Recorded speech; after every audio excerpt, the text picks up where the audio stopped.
Bihar news में स्वागत है आपका दोस्तों। मैं हूं फिर दोस्त गनी और आप देख रहे हैं केडीबी लाइव। दोस्तों आज हो चुका है 4 मार्च 2025।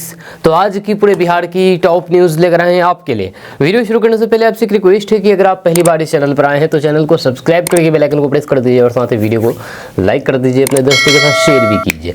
तो चलिए चलते हैं आज की खबरों की ओर।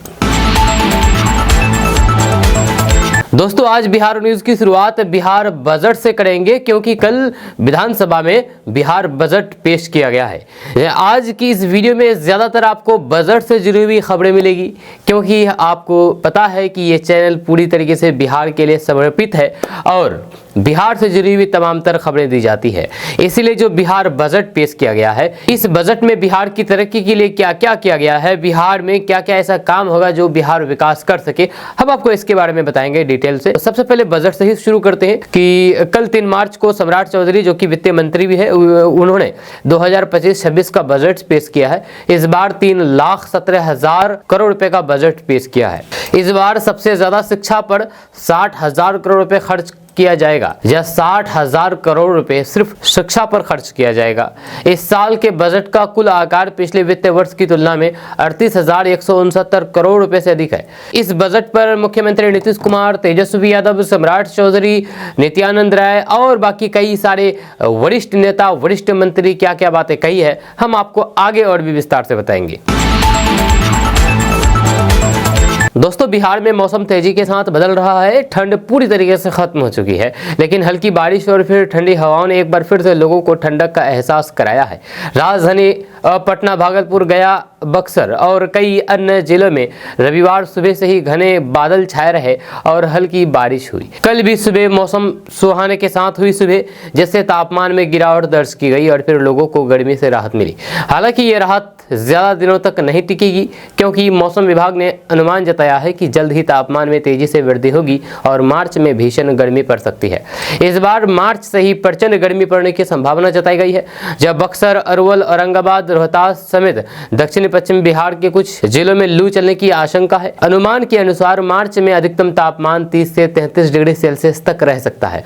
फरवरी में भी बिहार में सामान्य से अधिक तापमान दर्ज किया गया था, जिससे ये साफ संकेत मिल रहे हैं कि इस साल गर्मी जल्दी और तीव्र होगी। वहीं पर भारतीय मौसम विज्ञान केंद्र के अनुसार 5 मार्च तक अधिकतम तापमान 30 से 32 डिग्री और फिर न्यूनतम तापमान 14 से 16 डिग्री के बीच रहेगी।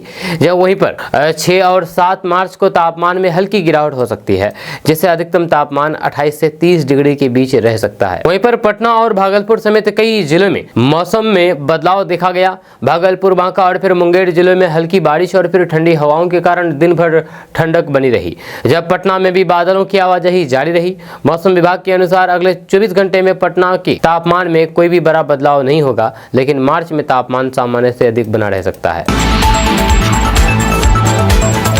खबर अब पूर्णिया से सामने आई है। पूर्णिया से प्रयागराज महाकुंभ के लिए निकले पति पत्नी लापता हो गए हैं। जी हाँ, आपको बता दो कि पति पत्नी बीते 27 फरवरी को ही अपनी कार से महाकुंभ में स्नान के लिए निकले थे।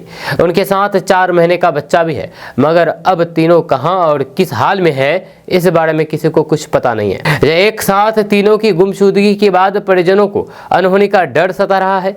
घर वालों ने स्थानीय केहाट थाना में आवेदन दिया, जब मामला केहाट थाना क्षेत्र की प्रभात कॉलोनी का है। वहीं पर रिश्तेदार सूरज चौहान ने बताया है कि जीजा मनीष चौहान की लाइन बाजार स्थित ऑप्टिकल की बड़ी दुकान है। बागमारा में इलेक्ट्रॉनिक की बड़ी शॉप भी है। जब 27 फरवरी को दोपहर में जीजा मनीष चौहान बहन दीपा कुमारी के साथ अपने 4 महीने के बच्चे शिवांश कुमार को लेकर के कार से प्रयागराज महाकुंभ में स्नान के लिए निकले थे। वे घर से बोल करके गए थे कि वे लोग महाकुंभ स्नान के लिए जा रहे हैं। शाम करीब 6:30 बजे ऑप्टिकल सेंटर के स्टाफ को कॉल करके किसी ज्वेलरी शॉप में पेमेंट करने को कहा। इसके बाद से किसी से कोई भी कांटेक्ट नहीं हो सका। जहाँ भी फोन बंद और ऑन आ रहा है। घर वाले और फिर जानने वाले कॉल करके परेशान हैं। उन्हें किसी अनहोनी की आशंका सता रही है। दोस्तों पूर्णिया में शिक्षक ने स्कूल में प्रेमिका को बुलाया, फिर दोनों के बीच शादी को लेकर के बहस हुई और ग्रामीणों की सूचना पर फिर क्या था, पुलिस पहुंची। आपको बता दूं कि पूर्णिया में सरकारी स्कूल के शिक्षक ने प्रेमिका को मिलने स्कूल में बुला लिया। जब प्रेमिका सहरसा से 120 किलोमीटर दूर पूर्णिया पहुंच गई। शुक्रवार देर शाम शादी की बात को लेकर के दोनों के बीच बहस शुरू हो गई। जब प्रेमी शादी से इनकार करते ही प्रेमिका ने हल्ला मचाना शुरू कर दिया। ग्रामीणों की सूचना पर पुलिस स्कूल पहुंची तो फिर शिक्षक प्रेमिका को छोड़ करके स्कूल के पिछले दरवाजे से फरार हो गया। यह मामला धमदाहा प्रखंड के सरसी थाना क्षेत्र के आदर्श मध्य विद्यालय चंपावती का है, जहां पर सहरसा निवासी सहायक गुजराल आचार्य ने प्रेमिका को मिलने बुलाया था। जब प्रेमिका भी सहरसा जिले के सोनवर्षा की रहने वाली है। घटना शुक्रवार देर रात की बताई जा रही है, जहां पर स्कूल के अंदर शिक्षक को लड़की के साथ पाकर के ग्रामीण आक्रोशित हो गए। नाराज ग्रामीणों ने बाहर से स्कूल का मेन गेट लॉक कर दिया और पुलिस बुला लिया। दोस्तों, अररिया से एक बहुत बड़ी खबर सामने आई है। अररिया में बंधन बैंक कर्मी से 1,60,000 रुपए की लूट का मामला सामने आया है। यहां पर अररिया में बाइक सवार 3 बदमाशों ने हथियार दिखा करके पैसे छीना। उसके बाद पुलिस छापेमारी में जुट गई है। आपको बता दूं कि अररिया में बदमाशों ने बंधन बैंक के कर्मचारी से हथियार के बल पर 1,60,000 रुपए लूट लिए हैं। यह घटना बथनाहा थाना क्षेत्र के श्यामनगर गाँव की है। जब पीड़ित श्याम किशोर मिश्रा कलेक्शन का पैसा लेकर के सोनपुर से श्यामनगर होते हुए बथनाहा जा रहे थे। इसी दौरान 2 बाइक पर सवार 3 बदमाशों ने उन्हें रोका। बदमाशों ने मिश्रा को बाइक से खींच करके गिरा दिया और फिर हथियार दिखा करके पैसे लूट लिए। बैंक मैनेजर हरिहर प्रसाद ने बताया है कि एजेंट करीब 1,60,000 रुपए की कलेक्शन करके बथनाहा ब्रांच लौट रहा था। घटना की सूचना मिलते ही बथनाहा थाना अध्यक्ष धनोज कुमार गुप्ता पुलिस बल के साथ मौके पर पहुंचे और छानबीन शुरू कर दी है। दोस्तों ने बिहार के नेता प्रतिपक्ष तेजस्वी यादव ने बजट को लेकर के तंज कसा है। तेजस्वी यादव ने सोशल मीडिया पर लिखा है कि काम धाम से कोई मतलब नहीं है जी। जनता को भ्रमित करने के लिए 2005 से पहले वाला घिसा घिसाया आजमाया डायलॉग और घिसा पिटा ड्रामा फिर कर देना है। जब अपने फेसबुक पेज पर तेजस्वी यादव ने एक मीम भी शेयर किया है, जिसमें लिखा है कि अरे सर, चुनाव आ रहा है, काम धाम तो कुछ किए नहीं है, 20 बरस खाली पलटियां मारते रह गए, जनता को क्या जवाब देंगे, काम धाम का कोई मतलब नहीं है, 2005 के पहले वाला ड्रामा इस बार भी कर देंगे, 20 साल से इसी पर तो खेल रहे हैं। वहीं पर तेजस्वी यादव ने एक प्रेस कॉन्फ्रेंस में कहा है कि बिहार में बिजली सबसे ज्यादा महंगा जो मिलता है, सरकारी बजट में सभी को 200 यूनिट फ्री बिजली देने का ऐलान करें या किसानों के लिए फ्री बिजली देने का भी काम करें। या साथ ही साथ मांग की है कि वृद्धा पेंशन, सामाजिक सुरक्षा पेंशन, दिव्यांग पेंशन, विधवा पेंशन 400 से बढ़ा करके 1500 रुपए किया जाए। वहीं पर तेजस्वी यादव ने मीडिया से कहा कि बिहार में सरकार नाम की कोई चीज नहीं रह गई है। हाउस और सदन कैसे चल रहा है सभी लोग देख रहे हैं। 4 तारीख को विधानसभा में मेरा अभिभाषण है, मैं सरकार की पोल खोलने का काम करूंगा। दोस्तों, नीतीश सरकार ने किसानों को बड़ी राहत देते हुए घोषणा की है कि जून 2025 तक 2,85,000 और किसानों को कृषि कार्य के लिए बिजली कनेक्शन दिया जाएगा। अब तक बिहार में 5,55,000 किसान कृषि फीडर से बिजली कनेक्शन प्राप्त कर चुके हैं। मुख्यमंत्री नीतीश कुमार के निर्देश पर बिहार का ऊर्जा विभाग बचे हुए किसानों को जल्द से जल्द बिजली कनेक्शन उपलब्ध कराने की दिशा में तेजी से काम कर रहा है। सीएम नीतीश कुमार लगातार नवीनीकरण ऊर्जा के महत्व पर जोर देते रहे हैं। 2019 में शुरू की गई जल जीवन हरियाली योजना के तहत उन्होंने सौर ऊर्जा को अपनाने के लिए विशेष प्रयास किए हैं। जब सरकार अब कृषि कार्यों के लिए सौर ऊर्जा सहित अन्य नवीनीकरण ऊर्जा स्रोतों को बढ़ावा दे रही है, जिससे किसानों को सस्ती और फिर निर्बाध बिजली आपूर्ति सुनिश्चित की जा सके। दोस्तों, बिहार सरकार ने 2025 के बजट में कई महत्वपूर्ण घोषणा की है, जो बिहार के विकास और नागरिकों के जीवन में सुधार लाने के लिए एक बड़ा कदम साबित होगी। इस बजट में बिहार के विभिन्न क्षेत्रों में सुधार लाने के लिए कई योजनाओं की शुरुआत की गई है। नंबर 1, कन्या विवाह मंडप का निर्माण। जी हाँ, इसे आप समझ गए होंगे कि ये क्या योजना है। तो आपको बता दूं कि बिहार सरकार ने गरीब लड़कियों के विवाह को आसान और सस्ता बनाने के लिए कन्या विवाह मंडप के निर्माण की घोषणा की है। यह मंडप उन लड़कियों के लिए मददगार होगा जिनके पास शादी के आयोजन के लिए पर्याप्त संसाधन नहीं होते हैं, यानी कि पैसे नहीं होते हैं। इससे न केवल विवाह की प्रक्रिया आसान होगी, बल्कि समाज में समानता और फिर सामाजिक समृद्धि को भी बढ़ावा मिलेगा। नंबर 2, आधुनिक बस स्टैंड का निर्माण। आपको बता दें कि राज्य सरकार ने यानी कि बिहार सरकार ने सभी प्रमुख बस स्टैंडों को आधुनिक रूप से विकसित करने की योजना बनाई है। इसके तहत यात्रियों के लिए बेहतर सुविधाएं, साफ सफाई और फिर सुगम यात्रा की व्यवस्था सुनिश्चित की जाएगी।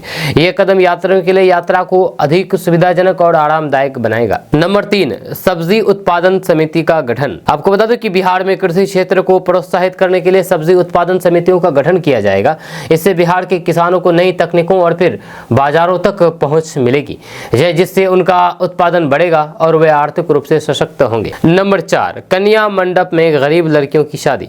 तो कन्या विवाह मंडप के माध्यम से बिहार सरकार गरीब लड़कियों की शादी के लिए सहायता प्रदान करेगी। यह योजना उनके परिवारों पर शादी के खर्चों का बोझ कम करेगी और सामाजिक समृद्धि की दिशा में एक कदम आगे बढ़ेगा। नंबर 5, महिलाओं के लिए पिंक टॉयलेट। यह महिलाओं की स्वच्छता और फिर स्वास्थ्य को ध्यान में रखते हुए बिहार सरकार शहरों में पिंक टॉयलेट का निर्माण करेगी। ये सार्वजनिक शौचालय महिलाओं के लिए सुरक्षित, स्वच्छ और सुविधाजनक होंगे। इससे महिलाओं को यात्रा करते समय स्वच्छता की सुविधा मिलेगी, जो उनके स्वास्थ्य के लिए महत्वपूर्ण है। नंबर 6, सुधा की तरह सरकारी आउटलेट। जब बिहार सरकार सुधा की तरह सरकारी आउटलेट खोलने की योजना बना रही। इन आउटलेट में सरकारी दूध और फिर अन्य उत्पादों की उपलब्धता होगी, जिससे किसानों को बेहतर बाजार मिलेगा और नागरिकों को गुणवत्तापूर्ण उत्पाद सस्ते दाम पर उपलब्ध होंगे। नंबर 7, हर प्रखंड में डिग्री कॉलेज। तो शिक्षा के क्षेत्र में सुधार के लिए राज्य सरकार हर प्रखंड में एक डिग्री कॉलेज स्थापित करेगी। इससे छात्रों को उच्च शिक्षा प्राप्त करने के लिए किसी अन्य स्थान पर जाने की आवश्यकता नहीं होगी और वे अपने घर के पास ही उच्च शिक्षा प्राप्त कर सकेंगे। नंबर 8, अनुमंडल के लिए रेफरल अस्पताल। जब स्वास्थ्य क्षेत्र में सुधार लाने के लिए बिहार सरकार अनुमंडल क्षेत्र में रेफरल अस्पतालों का निर्माण करेगी।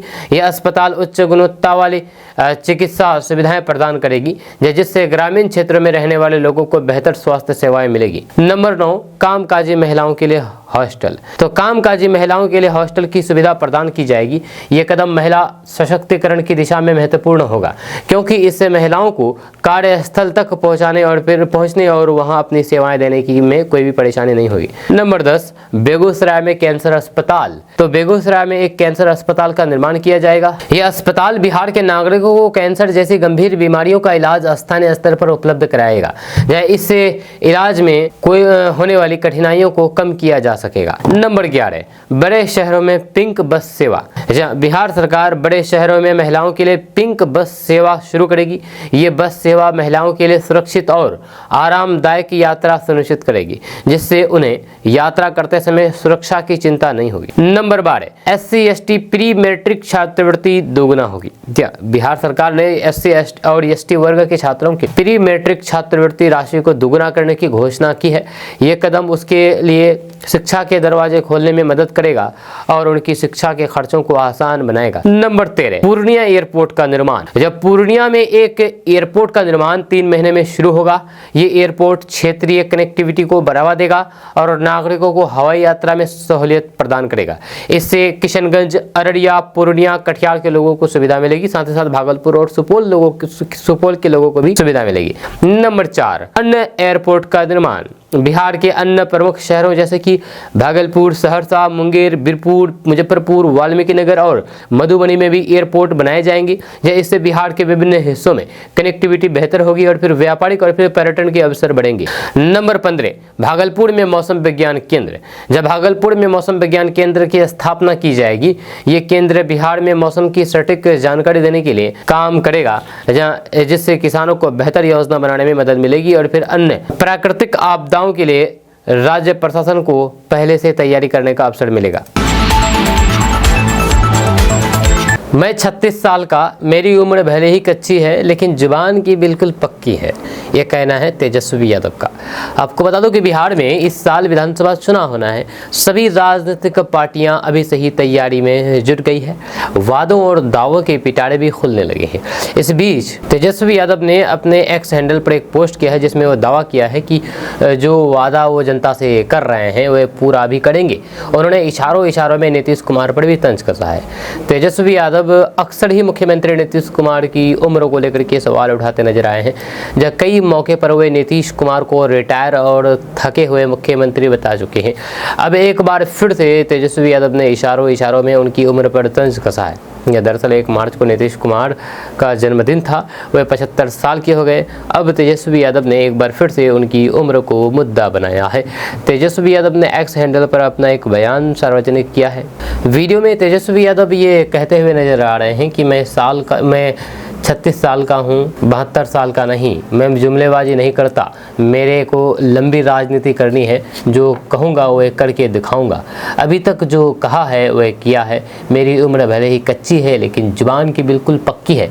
लंबी राजनीति करने के लिए जुबान का पक्का होना पड़ता है। दोस्तों, बिहार बजट 2025 सोमवार को पेश किया गया। विधानमंडल में बिहार की उप मुख्यमंत्री सह वित्त मंत्री सम्राट चौधरी ने बिहार में अब तक का सबसे बड़े आकार का बजट पेश किया है। उप मुख्यमंत्री सम्राट चौधरी ने बजट पेश करने से पहले प्रधानमंत्री नरेंद्र मोदी और मुख्यमंत्री नीतीश कुमार की तारीफ की है। वित्त मंत्री सम्राट चौधरी ने बजट पेश किया तो मुख्यमंत्री नीतीश कुमार गदगद दिखे। अपनी सीट से खड़े होकर के मुख्यमंत्री नीतीश कुमार ने सम्राट चौधरी का पीठ थपथपाया है। सम्राट चौधरी ने भी नीतीश कुमार का अभिनंदन किया। पूरा सदन तालियों की गड़गड़ाहट से गूंज उठा जब सम्राट चौधरी ने 3,17,000 करोड़ रुपए का बजट पेश किया है। बिहार सरकार शिक्षा, स्वास्थ्य और फिर कृषि समेत कई अन्य क्षेत्रों पर मुख्य रूप से फोकस कर रही है। महिलाओं के लिए भी सरकार ने सौगातों का पिटारा खोला है। महिलाओं के लिए प्रमुख शहरों में पिंक बस चलाने की योजना सरकार ने की है। दोस्तों, बिहार विधानसभा में 3 मार्च को वित्तीय वर्ष 2025-26 के लिए बजट पेश किया गया। यह बजट बिहार के डिप्टी सीएम सम्राट चौधरी ने सदन में पेश किया है। इस दौरान मुख्यमंत्री नीतीश कुमार का एक वीडियो सोशल मीडिया पर तेजी के साथ वायरल हो रहा है, जिसमें उनके अजीबोगरीब हाव भाव ने लोगों का ध्यान खींचा है। वायरल वीडियो में देखा जा सकता है कि बिहार के मुख्यमंत्री नीतीश कुमार डिप्टी सीएम सम्राट चौधरी के बगल में बैठे हैं। बजट पेश के दौरान उनका हाव भाव बेहद अजीब असामान्य नजर आ रहे हैं। जब कभी वे अपनी आंखें घुमा रहे हैं तो कभी कुछ बोलने की कोशिश करते दिख रहे हैं, लेकिन उनके चेहरे की भाव भंगिमाएं सामान्य से अलग नजर आ रही है। दोस्तों, बिहार के 1.5 करोड़ से अधिक राशन उपभोक्ताओं ने अपना ई-केवाईसी नहीं कराया है। 31 मार्च के बाद ऐसे उपभोक्ताओं के नाम राशन कार्ड की लिस्ट से हट जाएंगे। इसके बाद उनके नाम का अनाज लाभुक परिवार को नहीं मिलेगा। खाद्य एवं उपभोक्ता संरक्षण विभाग ने इस संबंध में नोटिस जारी कर दिया है। नोटिस में विभाग ने कहा है कि कई बार तिथि बढ़ाने के बावजूद भी उपभोक्ताओं ने आधार सीडिंग या फिर ई-केवाईसी नहीं कराया है। उपभोक्ताओं को आखिरी मौका दिया जा रहा है। इसके बाद तिथि यानी कि डेट नहीं बढ़ाई जाएगी। जब विभाग ने कहा है कि राशन कार्ड में अंकित किसी सदस्य की आधार सीडिंग 31 मार्च तक नहीं होती है, तो फिर ऐसे सभी सदस्यों के नाम राशन कार्ड से दिनांक 1 अप्रैल 2025 से हटा दिया जाएगा। इसके अनाज लाभुक परिवार को नहीं दिया जाएगा। आपको बता दूं कि बिहार में 8 करोड़ 25 लाख से अधिक उपभोक्ता है। दरअसल राष्ट्रीय खाद्य कृषि सुरक्षा अधिनियम के तहत खाद्य एवं सार्वजनिक वितरण मंत्रालय ने राशन कार्ड धारियों का ई-केवाईसी अनिवार्य कर दिया है। जो शुरुआत में जन वितरण प्रणाली की दुकानों पर पॉस मशीन के जरिए ई-केवाईसी की सुविधा दी गई है। राशन दुकानों पर कई उपभोक्ताओं को ई-केवाईसी कराने में दिक्कतें आ रही थी, जिसके बाद विभाग ने फेशियल ई-केवाईसी की सुविधा भी शुरू कर दी है। इसके बावजूद भी अभी भी बिहार के 1.5 करोड़ से अधिक उपभोक्ताओं ने अपना ई-केवाईसी नहीं कराया है। अब आप सोच रहे होंगे कि ई-केवाईसी कैसे करें, तो आपको बता दूं कि आप खुद से ई-केवाईसी कर सकते हैं। जी हाँ, देश में कहीं भी जन वितरण प्रणाली की दुकान पर आधार सीडिंग या फिर ई-केवाईसी करा सकते हैं। दोस्तों, बिहार सरकार युवाओं को आत्मनिर्भर बनाने के लिए एक महत्वपूर्ण कदम उठाया गया है। ये योजना बिहार लघु उद्यमी योजना के नाम से जानी जाती है, जिसके तहत बिहार के नागरिकों को 2 लाख रुपए तक की वित्तीय सहायता दी जाएगी। यह योजना विशेष रूप से उन लोगों के लिए है जो अपना व्यवसाय शुरू करना चाहते हैं लेकिन उनके पास पर्याप्त पूंजी नहीं है। जब बिहार लघु उद्यमी योजना का मुख्य उद्देश्य बिहार के युवाओं और फिर बेरोजगारों को उनके स्वयं की व्यवसाय शुरू करने के लिए प्रोत्साहित करना है। इस योजना के तहत बिहार सरकार छोटे उद्योगों को प्रोत्साहन देने के लिए वित्तीय सहायता प्रदान करती है ताकि अधिक से अधिक लोग रोजगार सृजन में शामिल हो सके। इस योजना के लिए आवेदन करने वाले उम्मीदवारों को कुछ शर्तों का पालन करना होगा। ये शर्तें इस प्रकार है कि उम्मीदवारों की आयु 18 से 50 साल के बीच होनी चाहिए। उम्मीदवार के परिवार की मासिक आय 6,000 रुपये से अधिक नहीं होनी चाहिए। इस योजना के लिए सभी वर्ग के लोग आवेदन कर सकते हैं, जिसमें SC, ST, OBC, अल्पसंख्यक और फिर अन्य जाति के लोग शामिल। बिहार सरकार ने इस योजना के तहत 60 से अधिक लघु उद्योगों की सूची तैयार की है। इसमें कृषि, बुनाई, हथकरघा, खाद्य प्रसंस्करण, निर्माण, खुदरा व्यापार, पर्यटन और फिर अन्य छोटे उद्योग शामिल हैं। यह आवेदक को इसमें से किसी एक उद्योग का चयन करना होगा, जिसके लिए सरकार मदद प्रदान करेगी। बिहार लघु उद्यमी योजना के तहत आवेदन प्रक्रिया पूरी तरीके से ऑनलाइन है। इच्छुक उम्मीदवारों को www.udyami.bihar.gov.in पर जाना होगा। वेबसाइट पर जाने के बाद आपको यहाँ पर रजिस्ट्रेशन फॉर्म भरना होगा। पूर्णिया से एक बड़ी खबर सामने आई है। पूर्णिया में एक थानेदार का स्मैक तस्कर से पैसे की डिमांड करते हुए एक ऑडियो सामने आया है।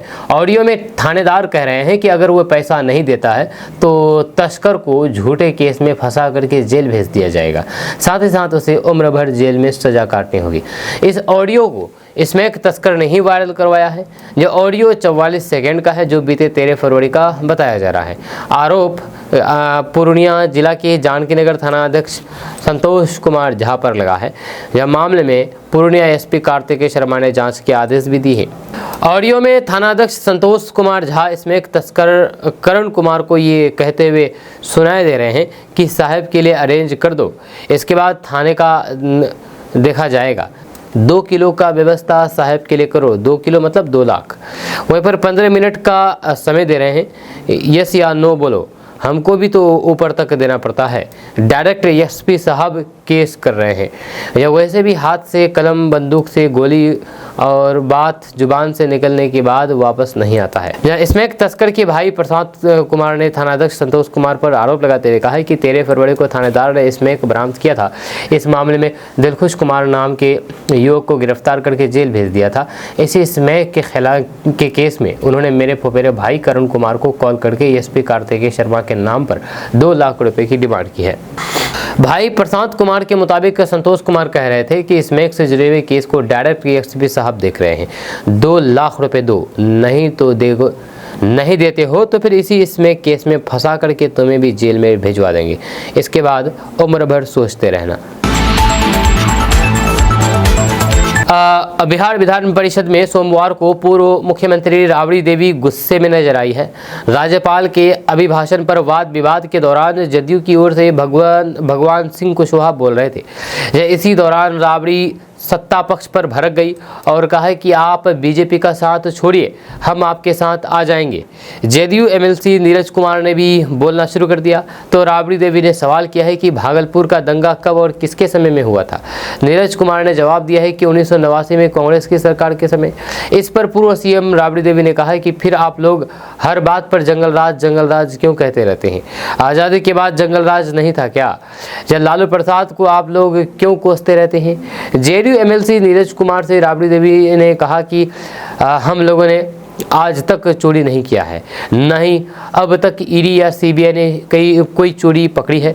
बिना चोरी के लालू प्रसाद यादव को सजा हुई है। पिछले 2 दिन के अंदर पूरे परिवार को नोटिस भेजा गया है। हम कहीं भागने वाले नहीं हैं। जब बिहार हम लोगों का है और हम लोग बिहार में ही रहेंगे। पारिवारिक रिश्ता अलग चीज होती है, राजनीतिक अलग। वहीं पर आरक्षण के सवाल पर राबड़ी देवी ने कहा है कि फाइल उठा करके देख लीजिए। पंचायती राज में आरक्षण का विरोध JDU ने किया था। जब कहा था कि पहले चुनाव होने दीजिए, इसके बाद आरक्षण लागू होगा। जब अब उल्टा चोर कोतवाल को डांट रहा है, सिर्फ RJD को दोष दिया जा रहा है। दोस्तों, बिहार में शिक्षा क्षेत्र को सशक्त करने के लिए नीतीश सरकार ने वित्तीय वर्ष 2025-26 के लिए एक ऐतिहासिक बजट पेश किया है। इस बजट में शिक्षा के लिए कुल 60,000 करोड़ रुपए से अधिक का आवंटन किया है, जो बिहार सरकार की शिक्षा नीति के प्रति प्रतिबद्धता को स्पष्ट रूप से दर्शाता है। जब बिहार के छात्रों के लिए यह बजट कई महत्वपूर्ण घोषणाओं के साथ आया है, जिसने न केवल शिक्षा का स्तर बढ़ेगा बल्कि छात्रों के जीवन में भी बदलाव आएगा। जब बिहार सरकार ने अनुसूचित जाति और फिर अनुसूचित जनजाति के छात्रों के लिए छात्रावास अनुदान के दर को दोगुना करने का भी फैसला किया है। जहां पर इन छात्रों को छात्रावास की सुविधा के लिए 1000 रुपये प्रतिमाह मिलते थे, अब ये राशि बढ़ाकर के 2000 रुपये प्रतिमाह कर दी गई है। इससे इन छात्रों को अपने शिक्षा के खर्चों को पूरा करने में मदद मिलेगी और वे बेहतर माहौल में अपनी पढ़ाई पर ध्यान केंद्रित कर सकेंगे। ये पहल समाज के निचले तबके के छात्रों के लिए एक बड़ी राहत है, जो आर्थिक तंगी के कारण शिक्षा में पीछे रह जाते हैं। नीतीश सरकार ने बिहार के छात्रों के लिए स्टूडेंट क्रेडिट कार्ड योजना के लिए 1000 करोड़ रुपए आवंटित किए हैं। ये योजना छात्रों को शिक्षा के लिए आवश्यक वित्तीय सहायता प्रदान करेगी, ताकि वे बिना किसी आर्थिक दबाव के अपनी पढ़ाई जारी रख सके। इस योजना के तहत छात्र बिना किसी गारंटी के लोन प्राप्त कर सकेंगे, जिससे उन्हें उच्च शिक्षा हासिल करने में कोई भी रुकावट नहीं आएगी। ये कदम बिहार में शिक्षा के स्तर को सुधारने और फिर अधिक से अधिक छात्रों को उच्च शिक्षा के लिए प्रोत्साहित करने की दिशा में एक महत्वपूर्ण कदम है। दोस्तों, बिहार के रहने वाले लोगों के लिए बहुत बड़ी खबर सामने आई है कि बिहार में कई ऐसे जगह हैं जहां पर गंगा नदी का पानी नहाने लायक नहीं है। आपको बता दूं कि बिहार आर्थिक सर्वेक्षण 2024-25 की रिपोर्ट के अनुसार बिहार में गंगा नदी का पानी बिहार के अधिकांश स्थानों पर नहाने लायक नहीं बचा है, क्योंकि इसमें बैक्टीरिया अधिक संख्या में मौजूद है। समाचार एजेंसी PTI की रिपोर्ट के मुताबिक अधिकारियों ने बताया है कि बिहार राज्य प्रदूषण नियंत्रण बोर्ड बिहार में 34 स्थानों पर गंगा के पानी की गुणवत्ता की हर पखवाड़े निगरानी करता है। हाल ही में बिहार विधानसभा में पेश किए गए आर्थिक सर्वेक्षण के अनुसार गंगा के पानी में बैक्टीरिया की उच्च संख्या में मौजूदगी का संकेत मिलता है। ये मुख्य रूप से गंगा और फिर उसकी सहायक नदियों के किनारे बसे शहरों से निकलने वाले सीवरेज, घरेलू अपशिष्ट जल के कारण है। यह सर्वेक्षण में PCB के ताज़ा जल गुणवत्ता सूचकांक के अनुसार परिणामों का हवाला दिया गया है। रिपोर्ट में कहा गया है कि अन्य पैरामीटर घुलित ऑक्सीजन और जैव रासायनिक ऑक्सीजन मांग नदी और फिर बिहार में उसकी सहायक नदियों में निर्धारित सीमा के भीतर पाए गए हैं, जो दर्शाता है कि पानी जलीय जीवन, वन्य जीव प्रसार, मत्स्य पालन और फिर सिंचाई के लिए उपयुक्त है। दोस्तों, बिहार का रोहतास जिला एक बार फिर से औद्योगिक केंद्र का हब बनने जा रहा है। राज्य सरकार ने औद्योगिक केंद्र बनाने का निर्णय लिया है। औद्योगिक क्षेत्र के विकास के लिए इस जिला के कई गांवों में, कई इलाकों में, कई एरिया में, कई क्षेत्रों में उद्योग विभाग को भूमि हस्तांतरित कर दी गई है। यहाँ पर डालमिया नगर औद्योगिक परिसर में रेलवे वैगन कारखाना स्थापित करने का प्रस्ताव है। नीतीश सरकार ने डेहरी के दक्षिणी भाग को औद्योगिक क्षेत्र के रूप में विकसित करने का फैसला लिया है, जिसमें बंजर और फिर बालू भीट वाली सरकारी भूमि को शामिल किया गया है। ये चिन्हित भूमि सासाराम और फिर डेहरी प्रखंड की सीमा पर स्थित है। दोस्तों, नीतीश सरकार ने आज वित्तीय वर्ष 2025-26 के लिए बजट पेश किया है। बजट में शिक्षा विभाग को 60,000 करोड़ रुपए से अधिक अलॉट किए गए हैं। स्टूडेंट क्रेडिट कार्ड योजना के लिए 1000 करोड़ रुपए दिए गए हैं। वहीं पर नीतीश सरकार ने 358 प्रखंडों में डिग्री कॉलेज की स्थापना का भी ऐलान किया है। इसी के साथ प्री मैट्रिक छात्रवृत्ति दोगुना कर दी गई है। विधानसभा में बजट पेश करते हुए वित्त मंत्री सम्राट चौधरी ने कहा कि वर्तमान में बिहार के 534 प्रखंडों में से 358 प्रखंडों में अंगीभूत राजकीय डिग्री महाविद्यालय नहीं है। इन प्रखंडों में चरणबद्ध तरीके से एक डिग्री महाविद्यालय की स्थापना सुनिश्चित की जाएगी। उन्होंने कहा है कि वर्ग 1 से 10 तक के सामान्य श्रेणी के छात्रों की छात्रवृत्ति दर को दोगुना किया जाएगा। वहीं पर निजी क्षेत्र के सहयोग से बिहार में नए निजी मेडिकल कॉलेज स्थापित किए जाएंगे। निजी जन भागीदारी के आधार पर नए सरकारी मेडिकल कॉलेज खोले जाएंगे। क्या बीजेपी को झटका देकर के आरजेडी से नीतीश कुमार हाथ मिला लेंगे? आखिर ये सवाल क्यों उठ रहा है? जानिए जेडीयू का प्लान क्या है, हम आपको भी बताएंगे। आपको बता दूं कि बिहार की राजनीति में जेडीयू और भाजपा के बीच सीएम पद को लेकर के खींचतान जारी है। प्रधानमंत्री मोदी ने अपनी भागलपुर रैली में नीतीश कुमार को लाडले मुख्यमंत्री कह करके संबोधित किया था, लेकिन जेडीयू इससे पूरी तरीके से संतुष्ट नहीं दिखी। जब पार्टी चाहती थी कि प्रधानमंत्री औपचारिक रूप से नीतीश कुमार को आगामी विधानसभा चुनाव के लिए एनडीए का मुख्यमंत्री उम्मीदवार घोषित करें। वहीं पर भाजपा के नेता इस मुद्दे पर परस्पर विरोधी बयान दे रहे हैं, जिससे असमंजस की स्थिति बनी हुई है। इस मामले को और हवा तब मिल गई जब नीतीश कुमार के बेटे निशांत कुमार ने प्रधानमंत्री नरेंद्र मोदी की रैली के ठीक अगले दिन मांग की कि एनडीए को नीतीश कुमार को सीएम उम्मीदवार घोषित करना चाहिए। इस पर बीजेपी के प्रदेश अध्यक्ष डॉक्टर दिलीप कुमार जायसवाल ने पहले कहा कि चुनाव नीतीश कुमार के नेतृत्व में लड़ा जाएगा, लेकिन मुख्यमंत्री का फैसला चुनाव बाद संसदीय बोर्ड करेगा। जब बाद में उन्होंने अपने बयान पर सफाई देते हुए कहा कि मीडिया ने उनके बयान को गलत तरीके से पेश किया है और नीतीश ही एनडीए के सीएम उम्मीदवार हैं। वहीं पर जदयू के लिए स्थिति असहज बनी हुई है, खास करके जब हाल ही में बिहार कैबिनेट का विस्तार हुआ और 7 नए मंत्रियों की शपथ दिलाई गई, जो सभी के सभी भाजपा से हैं। इससे गठबंधन में सत्ता संतुलन बदलता हुआ दिखा। वहीं पर विपक्षी राजद इस मौके का फायदा उठाने में जुटा है। राजद नेता तेजस्वी यादव ने दावा किया है कि 2025 के बाद नीतीश फिर सीएम नहीं बन पाएंगे, जबकि शिवानंद तिवारी ने कहा है कि नीतीश को उनके बेटे के बयान का संकेत समझना चाहिए।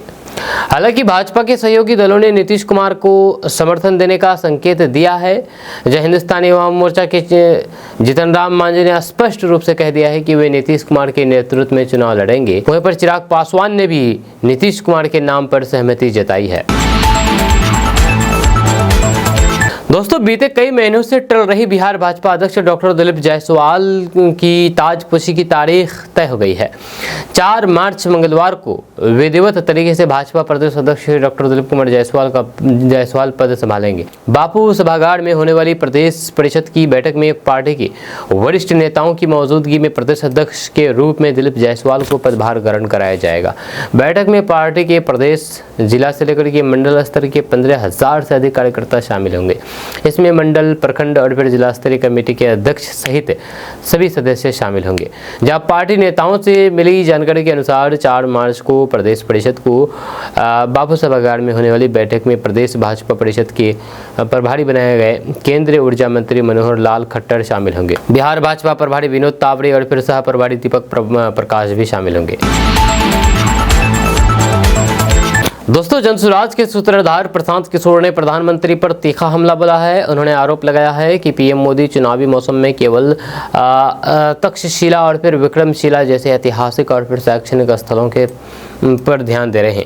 जब प्रशांत किशोर की टिप्पणी चुनावी अवधि की यानी कि चुनावी मौसम के दौरान अपनाए जाने वाले राजनीतिक दृष्टिकोण की व्यापक आलोचना को रेखांकित करती है, जहां पर बिहार जैसे राज्यों के लिए चुनिंदा ध्यान और फिर निवेश आदर्श प्रतीत होता है। उन्होंने तर्क दिया है कि ये राज्यव्यापी विकास के लिए ईमानदार प्रतिबद्धता की कमी को उजागर करता है। इसके साथ ही संसाधनों के समान वितरण और फिर चुनावी समय सारणी के बावजूद भी सभी क्षेत्रों पर लगातार ध्यान देने की आवश्यकता पर भी चिंता पैदा करती है। दोस्तों, बिहार प्रदेश कांग्रेस अध्यक्ष डॉक्टर अखिलेश प्रसाद सिंह ने वित्त मंत्री सम्राट चौधरी द्वारा पेश किए गए बिहार के बजट को बेजान, बेअसरदार और उम्मीद के प्रतिकूल करार दिया है। उन्होंने कहा है कि चुनावी साल के बजट में उम्मीद थी कि इसमें रोजगार की बात होगी, महंगाई को कम से कम तत्काल कोशिश करने होंगी, युवाओं के लिए रोजगार युक्त प्रशिक्षण की बात होगी, महिलाओं को 500 रुपये में गैस सिलेंडर मुहैया कराने की बात होगी, डीजल पेट्रोल पर वेट घटा करके महंगाई पर नकेल कसने की बात होगी, किसान के लिए एमएसपी की बात होगी। लेकिन सब के सब ढाक के 3 पात। चूंकि डबल इंजन की सरकार का ये आखिरी बजट है, इसलिए बड़ी उम्मीद थी कि बिहार वासियों को कम से कम महंगाई, बेरोजगारी की मार से कुछ तो राहत मिलेगी। लेकिन महंगाई को कम करने के बजाय सरकार तरकारी आउटलेट के जरिए मुनाफे कमाने की कोशिश में लग गई है। ये दुर्भाग्यपूर्ण है। इसके अलावा नीतीश कुमार के साथ निश्चय का कतरा भी बजट से गायब है। मेरी समझ में एक बात नहीं आती है कि करीब 3,17,000 करोड़ का बजट पेश किया गया है और 3,32,000 करोड़ का ऋण है, तो फिर ये पैसे कहाँ से आएंगे और कैसे चुकाएंगे।